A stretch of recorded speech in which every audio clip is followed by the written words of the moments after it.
Año 1929. Abre sus puertas el Grupo Escolar Joaquín Costa.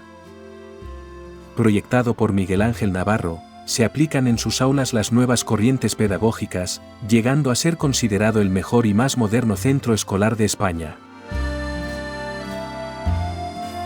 Disfruta de instalaciones excepcionales, entre las que no faltan los talleres, una piscina cubierta y un magnífico salón de actos.